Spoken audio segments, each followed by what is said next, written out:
Welcome to the Project Mom Podcast. I'm your host, Emily Gorey, mom of a sweet baby girl and an ever-evolving entrepreneur. On this show, we will explore the intersection of motherhood and entrepreneurship. We will share stories of moms just like you and me with the goal of fostering community and comfort in knowing that we are not alone in our experiences. Please take a moment to subscribe to the podcast wherever you listen to ensure you get all the updated episodes and releases.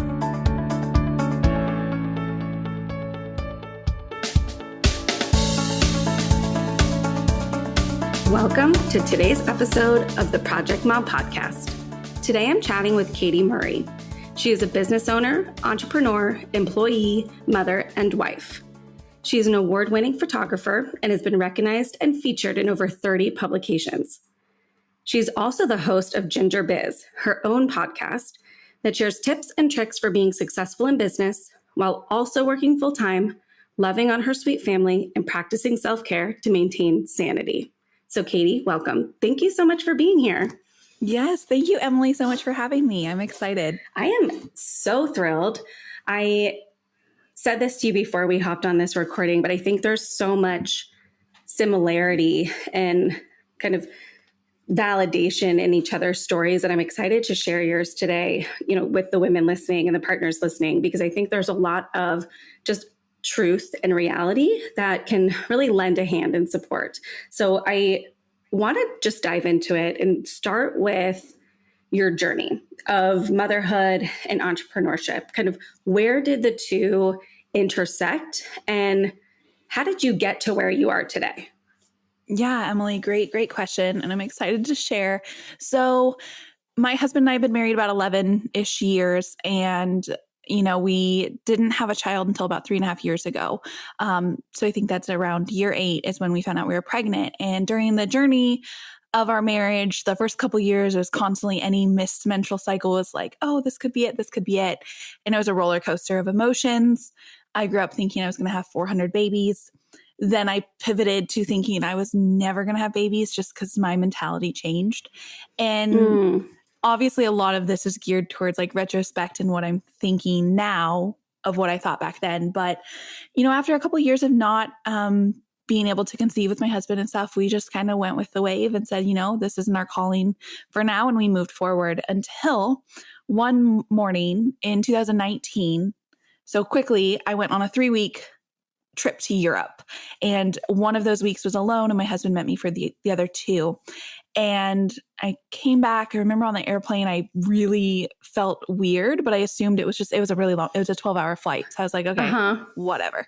Yeah. And then thereafter, I just wasn't myself. And so at first I thought I was like jet lagged. And then I thought like, okay, girl, you got to get your life in order. Like start working out, start taking care of yourself. I started a new job. Life was going really well, but I just didn't feel great. And so I went to a newborn photo session, like one of those cutesy ones when you like pose them and have so much fun with them. And I came home and I was like, I'm going to take another pregnancy test. And at this point, it was like the day before Mother's Day. And so I got back end of February or middle of March.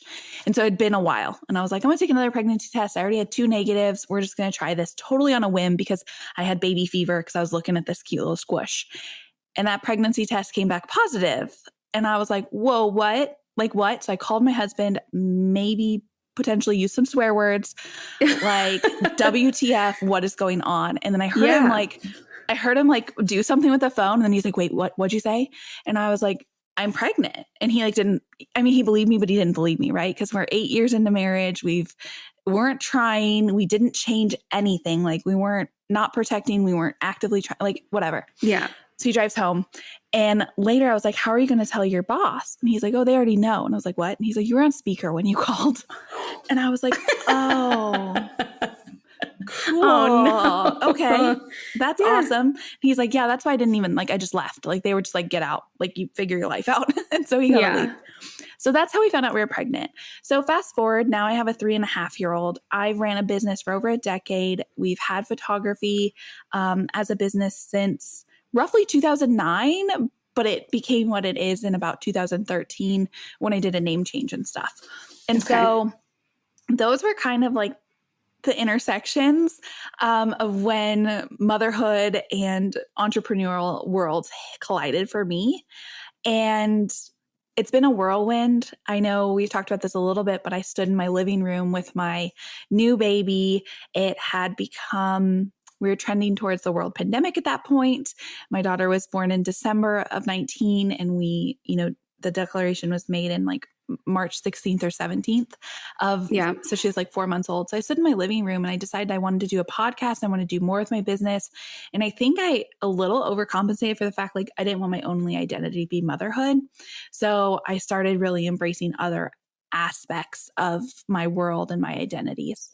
So that I could go on and on. That's kind of where motherhood journey started for me.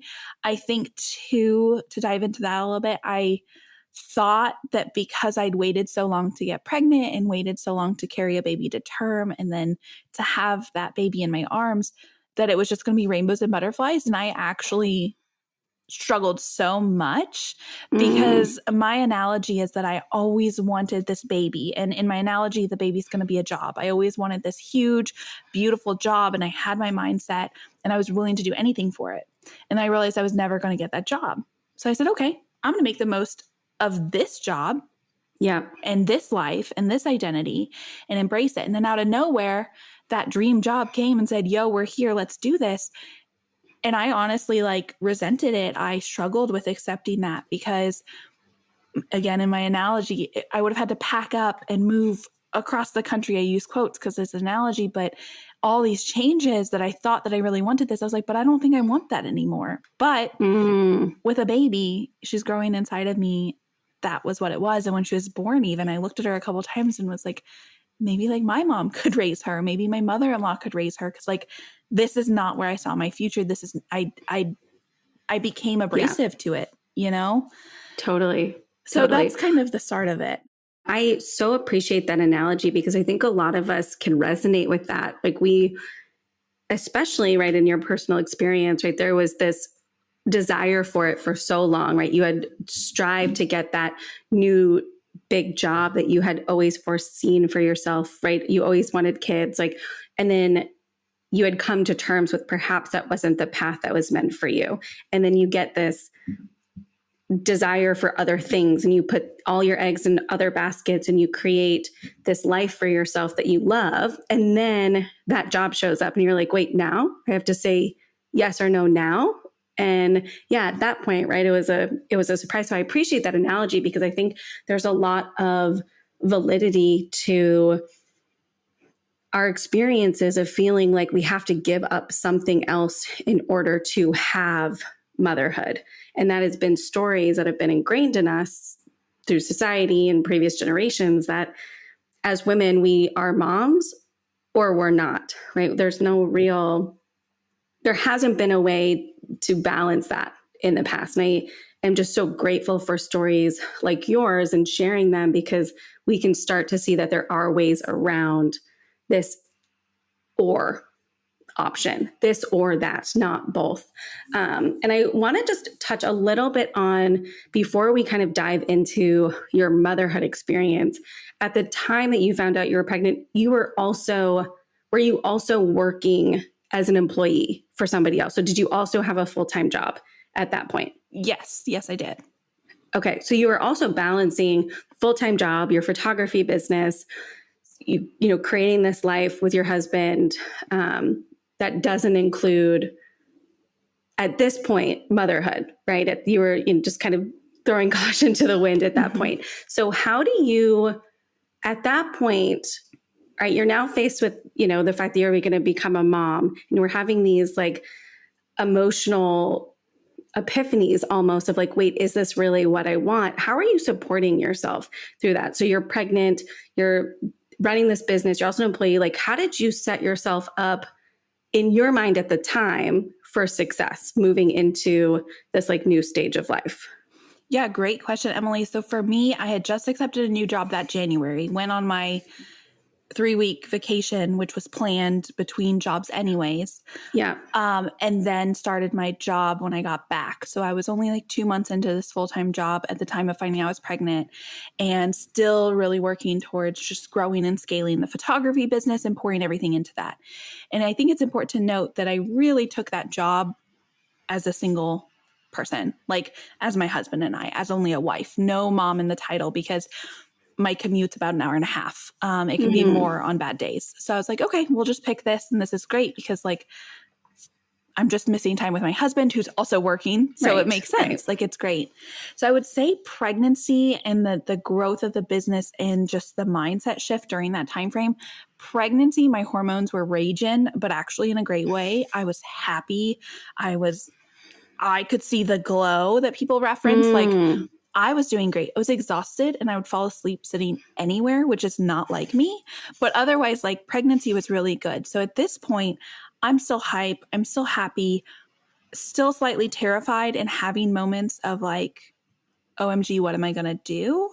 But still not quite. Emily, it didn't hit me until postpartum. It didn't happen until the baby was born, when everything really went awry in my mind, if that makes sense.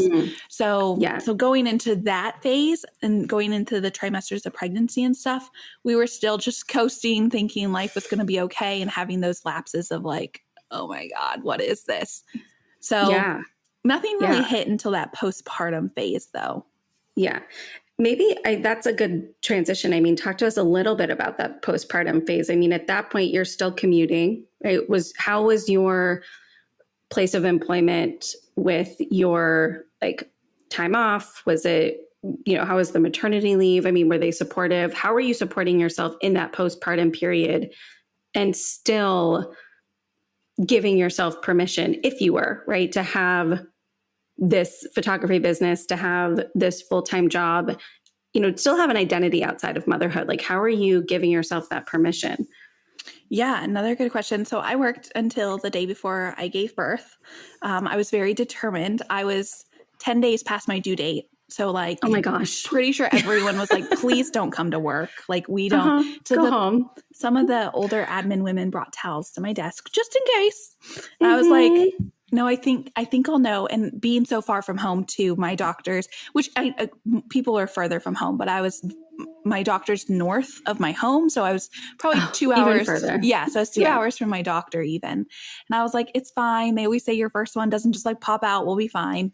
So for me, that was maintaining my identity, because ultimately I just didn't know what to expect in postpartum. And I was like, well, I want to have the most time that I can with the baby once it's born. And at this point, this is November timeframe. So I've only been at the job for roughly 9 months, long enough to make a human. And so I didn't have any benefits. I wasn't protected by FMLA. I had some benefits like time off, but it is important to note I started as a part-time employee at this job, so 410s, but with a part-time status. So I didn't have anything. And I just had an open conversation with my boss. I actually told him just before we announced on social media, just before our families found out, because I really wanted him to know that I didn't pull the wool over his eyes and I wasn't like pregnant the whole time, because I wasn't. And thankfully, because I was equally surprised every time I told someone I was pregnant, he could tell. Yeah. So they were super supportive. I was able to take the full 12 weeks off. And so that was great. And I could really focus on myself. Now, I know we'll dive into it a little bit later. But just to close that one out, I went back to work, I think March 16th. So I went through the roller coasters of being like, okay, I'm going to leave my child with someone else. It's a living being. They're going to take care of it. And I went into work, and about 3:00 that day, my boss and us had a team meeting, multiples of us, and said, hey, some of us need to work from home because there's this global pandemic that's going on and we're just not sure what's going on. So those of you that can work from home. So I was the first to be sent home. Me and another girl at my level were sent home. And that was a roller coaster because I went through all these emotions. And then I get to be home, which is great. And a lot of my job incorporated getting everyone to be able to work remotely. We're operations based, so we don't have any remote setup. So that was another identity that I could really invest myself in. Yeah, yeah. While also I still did photo shoots up until the weekend before my daughter was born, with the caveat and with the clients that could be flexible and stuff. So I really maintained the old Katy for as long as I could. Yeah. Yeah. How did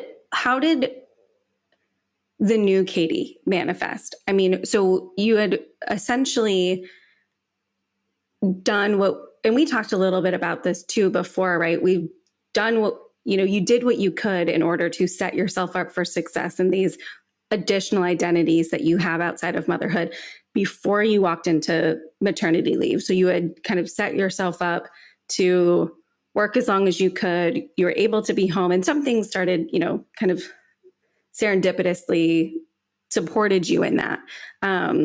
Whether or not we think the pandemic is serendipitous or not, we can talk about that in another way, I'm sure. But you were able to find ways to support yourself that way. How did the new Katy manifest? So now you have this new little baby girl at home, and you're also working from home. What did that look like? The new Katy, I'm like getting shivers because I'm just going to be real and honest. That girl came out with a vengeance. Like, once my baby girl was born, we didn't know her gender. She was cesarean, which was not what I wanted, quotations. And that new Katy just was like, I'm here and I'm not going anywhere, and I'm terrified and I don't know what to do. And I feel like I'm trapped. In a word that you had used was suffocated. And that is so right. Like, this girl just came out and was like ready to eat me alive. And it was really, really, really hard. In the episode that we talked to, because you were on my show last week, just so listeners have perspective, we had talked about I was in the military. And so I had went off the grid for a bit. That gave me good preparation for my business. So I knew how to be off the grid, but still be functioning as a business and people thinking I'm still out there, which could not have been better for me, because postpartum, this new Katy, this new mompreneur that came out, was really, really challenging for me. Postpartum, motherhood, those were just terms that just don't bring me joy. To the point that at one point in my pregnancy, I told a coworker, I was like, I hope my kid just calls me Katy. Like, I don't want to be mom or mommy or mama or any of those. And 3 years in, it's totally different. But that new Katy was just very dark. I was in a very, very dark place. I didn't know how I was going to serve clients. Like, the fact that I was like struggling to understand conceptually that I could take care of this child. I was like, how can I take care of anyone? All of my worlds are now colliding. Everything's falling to shambles and I don't know what to do. So that's how the new Katy came out at the time. Yeah. I mean, that really resonates with me. I think there's a lot of us that experience this suffocation, right? This, no light at the end of the tunnel. What we were so capable of doing in the past is no longer feasible for us. And a lot of it is mindset, right? Mm-hmm. And I think we recognize that now. We look back on it and we're like, okay, we are very much capable of taking care of this kid. We've proved it thus far, but our minds really get the best of us. And whether that be just like stories and narratives for ourselves, whether that be some level of like, postpartum depression or anxiety that has really come from physical manifestation of our hormones going wild, right? I mean, these are things that are out of our control. And I think that becomes the part that's also the more challenging bit of like, how do this doesn't feel good to me, right? The new Katy was scared and terrified and just, I bet those weren't feelings that you loved having, right? It wasn't like you woke up every day being like, oh, I feel great because I'm really scared, right? These are feelings that we don't know necessarily how to always overcome. And sometimes I know personally, like for me, it felt like I made that choice to be a mom. My husband and I were actively trying. So like we made this choice for ourselves. And for me, it was like, oh, now I have to live with it. Mm-hmm. I made this choice. This is it. I have to deal with this and like find a way to be happy with this scenario. And I think that's the misconception. So I appreciate kind of you sharing that, because there's this like challenge of having to overcome these feelings and not really knowing how. So maybe walk us through a little bit at this point, and then I want to get into a little bit later down the line how you support motherhood and your businesses. But maybe talk to us a little bit about the support you did get to kind of pull yourself out of these like 9 months to a year after your daughter was born. And we talked a little bit about it. And I think it's such an impactful story and kind of the gap in care that I would love for you to share it with us. Yeah, absolutely, Emily. So one thing that I think kind of helps this is the myth of solopreneurship. Whereas when you come into being an entrepreneur, you have this mindset that you have to do it all. And I mostly exclusively been doing it all for my businesses up until this time frame with my daughter's, with the pregnancy and with her being born. Now, granted, I don't believe in solopreneurship. Like, my husband was a support, there's so many other things, but we have that mindset. And I talk about solopreneurship and how it's a myth. Like, we have to overcome that. Well, I stepped into motherhood the same way. I am this child's sole provider. Like, all the things that come in around us, like you said, generationally, like my mom, my mother-in-law, my grandparents, like women stayed home and take care of children. So I was like, okay, does this mean I just quit my life? Like, there was that. There was all these other feelings that were involved in it that my picture didn't look like their picture. And I'm coming from this business mindset of like, well, I will make this work. I will make this work. Nobody else is going to help me. Nobody else is going to do anything. And that was not good, obviously. Right. Yeah. And so we were blessed that my brother-in-law came and stayed with us when she was about 3-4 months old and stayed with us for a couple of months. And so he stayed from like February, March till August. So I had that support. So if she didn't need to breastfeed or wasn't inconsolable, like, he could help. My husband actually, because of the pandemic, worked from home for 2 months. So I had that support as well. There was so many different elements of support. And one thing I want to pause and say, I don't care if your mom lives with you or you have an au pair or whatever, you still have feelings, right? And for me, it was validating, acknowledging, and then working through those feelings. And that was so important because, and Emily, we talked about this a little bit, I had this crazy fear that anytime my husband tripped, he was just going to die. And I want to laugh, I want to joke about that, but it was genuinely so serious for me. And the day that I told my doctor about it, I could breathe again. Like, I was able to acknowledge it and move forward from it. So then when he did fall, I'd be like, you're not dead, right? And he'd be like, yeah, I'm still here. And I'd be like, okay. Yeah. And like, we just got in front of it and owned it and then coped with it in a very healthy, realistic way. Yeah. And so those are some of the supports that I had, like things that I didn't even know that I had or needed. So talk therapy for me is huge. Just talking about anything is such a release for me. And so having those supports in place and even having the gap where it was just him and I for months with the baby for the first 2 to 3 months, we would go sit at his work with him sometimes. Like, that's what I needed to make sure that I was caring for the baby. And then for the business side of things, it's just having plans in place. And I know, Emily, you've done this for your podcast and whatnot, is really being intentional with that content creation, getting in front of it, getting it out there so that you're not missing a beat, but you're also not missing a beat. You're not missing time with that newborn, but you're also not missing business time. Totally. And you're supporting yourself in both of those facets, right? You're not then making a sacrifice for your business identity or your identity outside of motherhood because you feel necessarily that you have to in order to be a good mom and to be there for your kid. And I really appreciate the kind of phrase that you shared of like solopreneurship is a myth, right? It absolutely is a myth. And I think that is huge in just putting light on, and you said it, right? Talk therapy, putting it out there, sharing things with your doctor, saying, sharing your fears with your husband, being able to say, wait, are you actually okay? Right? Being able just to look at light and put light on things that maybe aren't serving you anymore, whether it's these like really, really heavy duty feelings or trying to do everything yourself. I think that is just a huge piece of the puzzle of like, okay, you shouldn't actually have to do this by yourself. And I want to talk a little bit about your priorities with your business after you became a mom. So this change in, the season of life came for you. You were navigating, supporting yourself through that in those first couple of months, getting the support you need, sitting with your husband, right? Doing all of those things. How did your, I guess maybe is the more general question, did your priorities shift in your business? And how did you support yourself in executing those changes needed?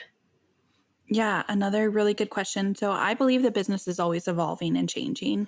And the only thing that showed me that to its true is just having a child, right? Because that every day is a new day. And so my priorities shifted in the sense that, number one, the pandemic happened. So a lot of our hands were tied, which Yeah. both good and bad, right?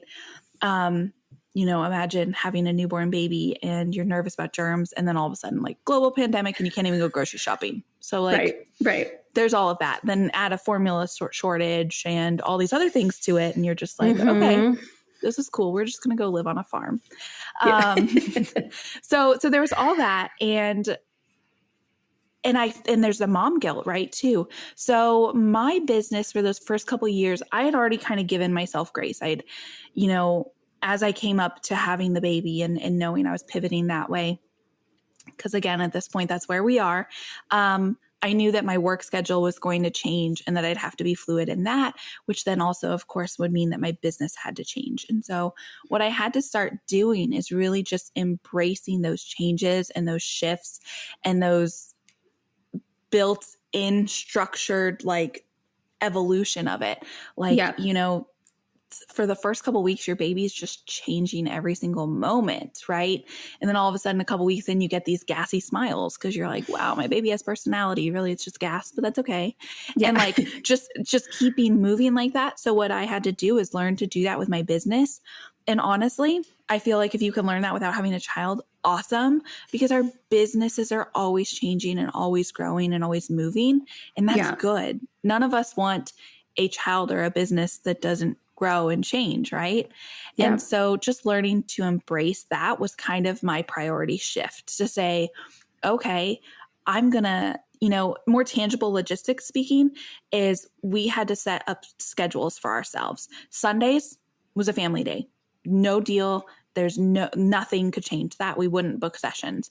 The only exception, if needed, was if it was a wedding and it was at a dream venue that I had. But otherwise, we wouldn't do any work on Sundays. And then certain days of the week had to be working days versus non-working days. And for us, that meant you'd come home from work one night and you might work on the business because it was a Tuesday and we had that flexibility. Then mentally, my husband could prepare that he was going to be focus more on the child and getting dinner ready, where I could knock some things out. And we just had to keep that pivot, and it would change week by week, month by month. And so that's how the priorities kind of shifted. Yeah. And it was really just getting more intentional with our time. I love that. I think there's something to be said about just standing up for yourself, saying I want to make this happen somehow. How can we best make this happen? And I want you to talk a little bit about that communication with your husband on this. I think sometimes there's and I'm curious if you experienced it. I know for me personally, there was a level of resentment for me that was present with my husband. He gets to go to work, he gets to close the door, and he is mentally there. And I knew for me, I started this podcast out of that suffocation I had the first year of her life. But once, past that, it was even sometimes when I was with my daughter, I was thinking about the podcast, or sometimes if I was working on the podcast, I was thinking oh, what's my daughter? Did I pack her lunch? Should I do these? We have all these other things running through our head. So how did the communication, or what did the communication look like with your husband when you were sitting down or wanting to sit down in order to say, I need help and I need it to look a little bit differently because the way that my life is functioning is now different? Yeah. So the funny thing with that, and don't start throwing trash at me or whatever, is that my husband, he just embraced it. He loved being a dad. He loved our daughter so stinking much. And if anything, that's where my resentment comes from, that it was so natural for him to love her. Whereas for me, I felt like I had to work for it. But outside of that, which I've never really verbalized that because I don't feel like it was there in the moment, but there was a little bit of tension obviously between us because we just brought a stranger in the house. He just jumped in with both feet, and it got to the point where I kept joking throughout pregnancy and then into the first couple of weeks. I was like, if we're both alive when you get home, it's been a great day. That's all that we're doing right now. And here's to hoping she's fed. And so it became, he would just come home and instantly serve us. Katie, did you eat today? Let's get you some food. And he would text me nonstop. Hey, did you eat? You should eat now. You should eat again now. Like constantly. Did you drink water? And he became the caregiver for us as a unit. And so we still had to communicate, of course, but like he was just, for that serving mindset, he was just there for me. And then it did get to the point where I was like, I want to start comforting her when she's upset, or I want to start doing more in her life, and I'm ready for it. Because there were times when I just sit there crying, holding her, and he'd be like, do you want me to take her? Like, what are we doing here? And I'd be like, no, this is a good cry. We're just so in awe of this. And then other times I'd be like, no, this is a falling apart cry. Go ahead and take the baby. And so just keeping that chain open. And I think the more I became honest with where I was at mentally, the easier it got for all of us. So not being ashamed and not being quiet about the reality of what was going on inside of my mind and my heart, I think really helped. So just that, I don't think any communication is bad. Like just any communication, even if it's crying, even if it's joyful, even if it, whatever it is, because that's what kind of got us through. And I think too, my podcast stemmed from having a child and standing in the living room with her and realizing like, it's okay to be in awe of your baby and holding her, but also crave more and want to be working on content or doing a new photo shoot. And the last thing I'll say about that too, where my worlds truly, truly collided and where the communication piece really became evident, was actually about 1 year, maybe 12 to 13 months when she was that age. She came to a photo shoot with me because we had to do a rain date and we had to pivot and all this stuff. And the client's like, my mom actually is like a full-time baby teacher for like infants or something. I don't remember the details. I was like, well, I've never done that. And she's like, well, it's okay, because like it was a rain date, we have to pivot, and your husband's not available. So I did it. I went. And I will say I regretted every single moment of it, every single moment, because I realized that I didn't want my worlds to collide. I want to have multiple identities, and I want to take the hats off when I want to, but not in that moment, because my child only wanted me. She didn't want the stranger. Respectfully, that makes sense. Sure. Yeah. But then I didn't feel like I poured into my client. Now, I will say the client loved their images. Life was fine. But I knew that I couldn't handle the emotional capacity that took to navigate both. And so I went home that night and told my husband, I was like, this is never happening again. We have one more shoot like 2 weeks from now with a return client. It's not happening. Like, help me find a babysitter or figure your schedule out so we can do this. And that was that's when the communication really became a necessity, because I can't have my worlds collide like that. Like, it just doesn't work. I didn't have the bandwidth to entertain that ball of stuff. Yeah. And I have multiple goosebumps from things that you just said in that strip. And I want to just touch on the first one briefly, which was the minute you were honest about what was going on inside of you, that level of communication really opened the door to your husband being able to show up for you in a way that was the most supportive without having to tell him. And I think necessity for me the second time around. And I think I appreciate you saying that, because it feels so ingrained in me that I feel like I just learned something that's going to support me in this second pregnancy and newborn stage. So thank you, because I think for me, it was the toughest time was feeling like this was it and it just had to be it. And I like couldn't ask anything of anyone else because this was a choice that I made. And I think just sharing those feelings with those around you opens the door to more communication, but also to allow them to show up for you in a way that you don't feel like you have to tell them to. Like, I think a lot of us feel some level of resentment or frustration with our partners because, quote unquote, and this is so personal to me, like in my mind, their lives don't change as much, right? Physically, we go through so much. The need to find a babysitter, everything falls on us. And I think having that emotion to be out there and to say to your husband, this can't happen again, these weaving of my worlds can't happen again, is so huge, because it allows him to show up and step up in a way that you don't have to be telling him when you're upset, right? You can then be clear. And I think that brings us to the second piece that gave me goosebumps, which is like this vulnerability of the reality of like, I tried it. It was a lesson learned. I'd never want to do those two things at the same time again, which leads to boundaries. So maybe you can talk to us a little bit about some boundaries that you've set in your business or in motherhood that have really allowed you to find fulfillment in both and not feel like you're overwhelmed and you can't give, capacity to your client because you have a kid who's only wanting you at that moment. Like, what do some of those boundaries look like for you? And, what were some of the experiences that led to those also? Emily, one thing that you said twice now, I think, is that you chose this, right? That you said that you guys were intentionally trying to get pregnant and this is what you wanted, right? I think that two things, it's okay to change your mind and it's okay to one day be like, well, why did I sign up for this? And still love your child. You can love your child without liking them, okay?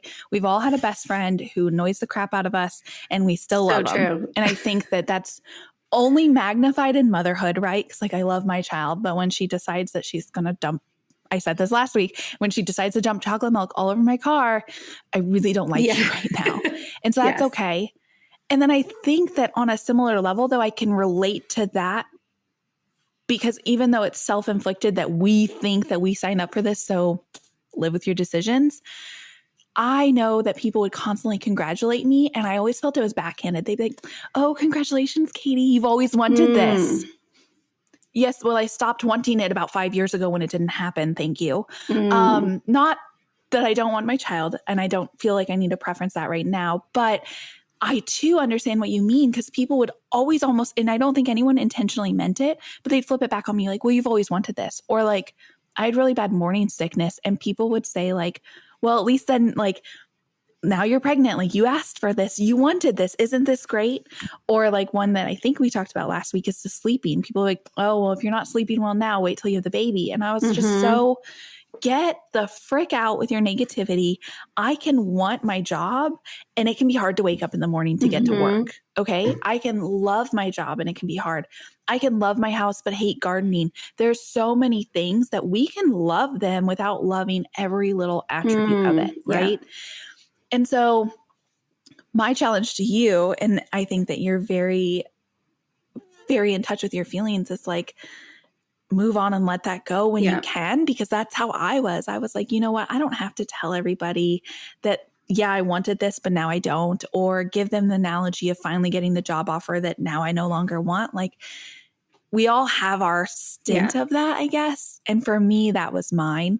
And the other thing I was going to say is that my husband and I, when we went through this, my mom kept telling me how amazing my husband is and how he helps so much. And I remember I was driving her to the airport, so it was pretty ballsy. And I looked at her and I said, did you ever ask Dad for help? Mic drop. She was like, no. Why would I? And I was like, because you needed help. And she's like, yeah, but Philip just does it. I was like, yeah, because it's 8 years of marriage. He's been conditioned to know my needs just like I know his. And I think that it's okay to ask, like wives or husbands or whoever, if your partner's not giving you what you need, it's okay to communicate those needs. Like, and it's okay to do it lovingly. I'm not saying you have to complain or bark orders, but like they may not know that you're struggling inside. And my doctor and my husband, I don't think knew the magnitude of the severity of my postpartum depression until one day I just was bawling in my doctor's office.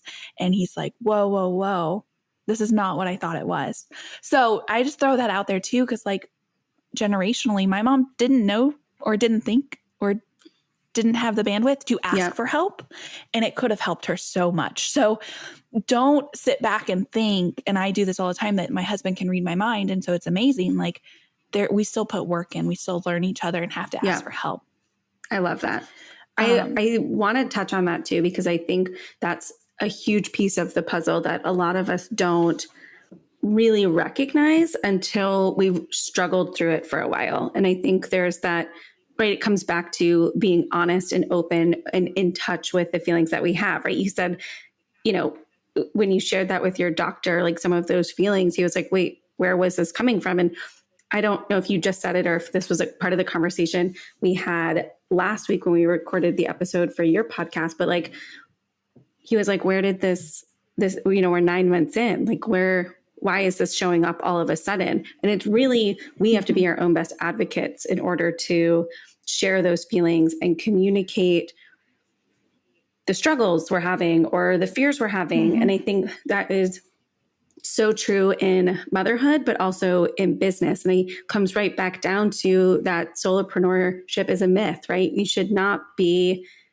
going at this alone, especially if it feels overwhelming. Like, I mean, there's, I'm sure parts of us that, and parts of the business and parts of motherhood that we love doing. So how can we show up and do the parts that we love and then find the support that we need in the areas that move the needle forward, that keep our children alive and keep them happy and all of that, but get support because we don't have to do it alone. I love that. And that's something that when you were telling me about what you do and we were talking on the other episode, I love that you just do project-based things because like I just signed up for 18 years of this new human that's in my life that's a total stranger. Like I don't know what I want a year from now, but I know that I'm not ready to give up my business. So let me reach out to you for some project help while I'm still navigating this avenue. And you kind of hit on it too. Like you can struggle in content writing for your business or you can struggle in breastfeeding, but neither of those, number one, cross over to the other. So you're not struggling in all avenues. And heck, maybe I suck at breastfeeding my kid because my body's not producing. That's okay. She's being fed, right? That doesn't mean that I'm not bonding with her well or I'm not freaking amazing at changing poopy diapers, right? Like there's so many elements that go into it. And I think that when you're in that dark space, it's hard to see that, but holding on to the day-to-day of like, we did make it through today and we are okay. And this is going to be okay. And then leaning on resources like for the business. I don't want to plan content. So let me work with you on this project or that project and whatnot. Totally. So definitely. I want us to jump back to boundaries really fast because I think that is super important. And I know initially I had posed the question to you of like, what are some of those boundaries? But I want to talk a little bit before we get into maybe some of the tangible boundaries that you've set for yourself and your businesses and being an employee. So how do you kind of keep the, the hour, how do you keep the hours that you're at work, right? For the company you work for? How do you find the time to do your photography business and then, find the time to be a present, full-time loving mom? Before we get into some of those tangibles, I want to talk a little bit about the emotions behind empowering yourself to set those boundaries. Kind of where did that empowerment come from? Like, at what point did you recognize the powers from within me, and how do I give myself permission to do things that work for me? That's a great question. I think it's still always evolving. Yeah. I'll say that once I realized it was okay to ask for help, that was a pivotal moment. It was okay to let my brother-in-law just watch the kid without me being close by. It was okay to go and take a shower and get myself ready so that I did feel good and look good, if you will, so that I could approach the day. Really just navigating those feelings and slowing down, I feel like was really important for me because some people say you can do the worst case scenario, think of the worst case scenario and then rationalize that's not going to happen. No, I can make that happen. I could think through it. So for me, it was less thinking of well, this is how it's going to turn out and everything's going to be okay. It was just slowing down, letting those emotions and feelings be real, and then finding empowerment of how to overcome them.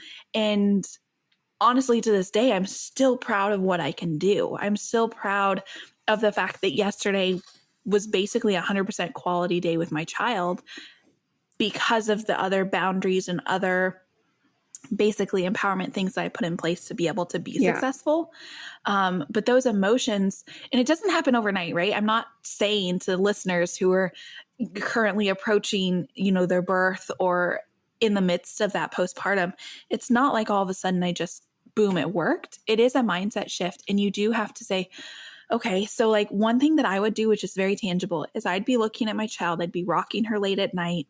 That first season, my husband worked until 1 a.m. sometimes, and it seems to just be worse in the night. So I'd be holding her and I'd start spiraling and I'd start getting emotional and be like, how am I going to help you live? How am I going to do this? And I would literally just look at her and be like, honestly though, how are you such a miracle? How are your little eyelashes there?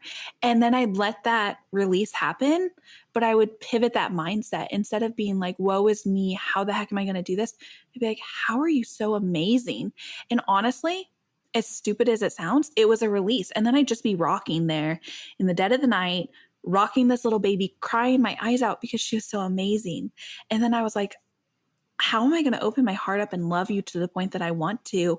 And every day it's going to ache a little more because it's stretching and growing, and you're freaking making my love so much more like than it ever has been. And then just get so like, then it became almost joyful tears, like, wow, I have this opportunity. And what are you going to grow up and do? And then I just spiraled and changed that mindset. And saying it out loud, it sounds so cliche. Like, how do you do that? Right. But you just have to let the emotions come out. And as they seep out, kind of redirect them and embrace that change. And there's still going to be hurt in there. There's still going to be pain in thinking of that. Cause I'm like, well, what if you go to school one day and you get hurt? Like as I'm envisioning her becoming the president, you know, and then all of a sudden I'm like, but then what if someone wants to hurt you? And they're like, no, we're just going to focus on the good right now and get that release. And then I go lay her down in bed and I'm like, okay, wow. We accomplished two things. You're asleep, you're cared for, but I also had that release and now I can rest a little bit. I love that you share that. I think for me, one of the biggest challenges I found was being able to relax myself after. So I did what I needed to do to take care of my daughter, right? Middle of the night, you know, my adrenaline was pumping at that point. I found, right, to be able to get up and to care for her and to feed her and to rock her back to sleep and all of that. I found that when I went back to sleep, I couldn't sleep. And I think that is huge, that release that you're talking about of being able to say, this is not my reality right now. Those fears that I have is not the current reality. Like, what is my current reality? She's safe. She's breathing in her crib. In this moment in time, it is safe for me to rest my body and to get some sleep and recognize those emotions that I, am spiraling, that I'm,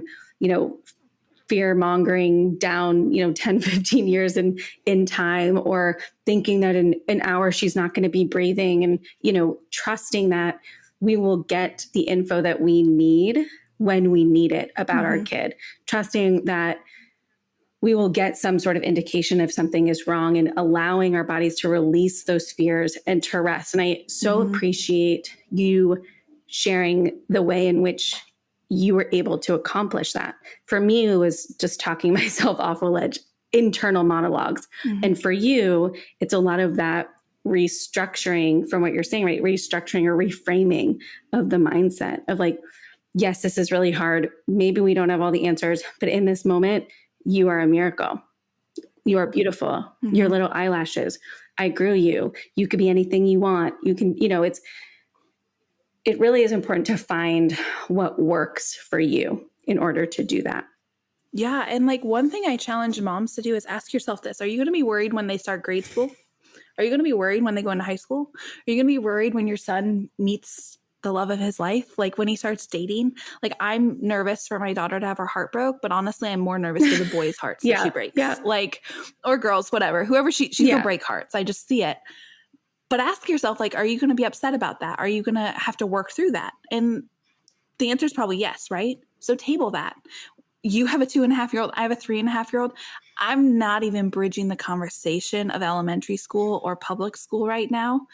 Like, I know that when I put her in this learning center, which is a daycare that she's in 5 days a week, it was emotional. It was such a roller coaster. I micromanaged and nitpicked them for the first couple of weeks and then realized that they're amazing. And then I tabled it, right? So like, I can't worry about putting my kid through college when I'm sitting here worrying if I'm going to feed them tomorrow. Like I know I'm going to feed her tomorrow, but you have to kind of, if your normal emotional coping skills are not kicking in, ask yourself, am I going to be worried about this later? Perfect. I'll worry about it once. I'll worry about it then. And that kind of pivots with the boundaries and moving into that conversation, because even for this podcast, I don't really get nervous for clients anymore, for podcasts or anything. I've settled down a little bit. I've chilled out over the years. And that's probably because previous Katy overcompensated and got way too nervous. But if I'm coming into this and I'm going to think about it next week when I'm slating out my week and I'm going to go through our show notes, I'm just going to do it and get ready then. Or I'm going to wait till this morning and give myself 15 extra minutes to revisit everything we're going to go through instead of worrying about it last week, being like, well, what if she asks me a question that's a curveball? What if I say too much? What if I'm too transparent? Meh, we'll deal with that next week. And then here we are today recording. And honestly, like sometimes I'm like, maybe this is TMI, but it's like, we'll deal with that when it comes out. And if it resonates with one person or it helps one person or one person hears it and it strikes a chord, we're good then. And so that's kind of how I've pivoted my motherhood / business journey and fed them into each other, is really taking transferable skills from either set and then putting them together. And a little bit too on the boundary side is also just being intentional with your time. I think that, and we kind of came into this talking about wanting to talk about how we set boundaries, but also how I'm able to work full time, run a business, and be a mother. And these two subjects just collide so much in the best of ways. And the first thing that I would say is just the dual identity, really embracing multiple identities. You're multi-passionate person, as I am, then you just really have to accept and be proud of the fact that you have these different hats and these different identities. And it's okay to have a different answer depending on who asks you what you do, right? Because if someone in my workplace says, what do you do? I'm going to say I'm the head of human resources at a private organization and I do this, this, and this, right? But if I'm at the park with my kid and someone's like, what do you do? I'm probably going to say like, oh, well, that's my little girl. And, I run a business and I work, and it's going to be that. And then if I'm sitting here on a podcast and you say, what do you do, Katy? Then I'm going to gear it towards like those sort of things. And this one's an exception because this is about motherhood. So it's both those worlds colliding, but really embracing and knowing that it's okay to have multiple identities and it's okay to apply them at certain points in life, right? I love that. I think there's so much to be said for embracing the moment we're in, right? It's like you can give yourself permission to be that employee when you're at work. And you can give yourself that permission to be the mom when you're at home with your kid and when you're out with a client, doing a photo shoot. There's room in our lives for all of it. And I think that's the piece that I get hooked up, like, what's the word I'm looking for? Like stuck on, and, possibly other women who are looking to start a business and they're also working, or they are a full-time stay-at-home mom and they want to add something to their plate. It's like, how do I find the time to do that also? And it's the permission to recognize that there's enough time in our lives to do all of it and to be all of it, just not at the same time, right? We don't have to be everything to everyone all at once. And I think that's just a huge, beautiful reminder to all of us. So we don't have to be everything and everywhere at all times. And I think it's also challenging for me personally, because sometimes I'm like, do I tell people about my hobby? Like for me, that's the biggest thing. I'm like, when someone asks me like at the playground, like, oh, what do you do? I'll just say it. I say I don't work, but I host a podcast. And I think it's giving validity to the work that I do as work is also the big thing, right? It's like it is possible for us to be something other than just a mom. And we should embrace that. We should share that. We should tell people, we should tell the world. And I think the more we start getting more comfortable with that and we see the positive responses and, throw the other, crappy ones to the wayside, then the better we'll get at actually supporting ourselves through these times of transition and adding things to our plate and honoring different identities outside of motherhood for ourselves. So I just really appreciate you sharing your story and this journey. And I want to give you just a quick minute to share with the audience, how can they find you? How can they engage with you? How can they just continue to interact with you past this podcast? Yeah, great question, Emily. So I'm online in a lot of different forums or formats. I'm on LinkedIn. My name's Katy Murray, Katy Murray, and I'm either Katy or Catherine across the board. And then everything's through katymurrayphotography.com. You can find Katy & Co., which is my virtual assisting firm, which is more long-term. So I know, Emily, that you do kind of like project-based things. Mine's more long-term support. And then also on Instagram at either at GingerBiz, at Katy & Co. VA, or at Katy Murray Photography. And those are all just avenues of where you can find and link up with me. And I love to chat and connect. So anytime someone jumps into my DMs, like, I'm here for it. Or even sometimes I'll do voice messages back and forth with people because I'm like, oh my goodness, I want to respond to you, but I have so much to say. So let me just hit record on that. So that's where everyone can link up with me and connect over there. Awesome. I love that. Well, thank you so much. And we'll make sure to get all of those linked in the show notes too. So it's easy for those listening just to grab whatever intrigues them most.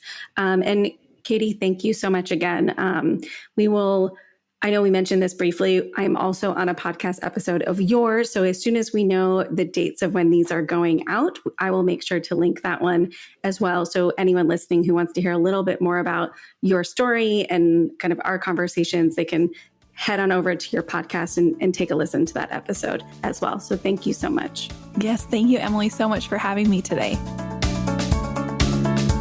Thanks so much for listening to today's episode. If you liked what you heard, please help us out and leave a review wherever you listen, and consider sharing with your friends. If you're interested in learning a bit more about the project or want to share your story, please visit our website linked in our show notes below.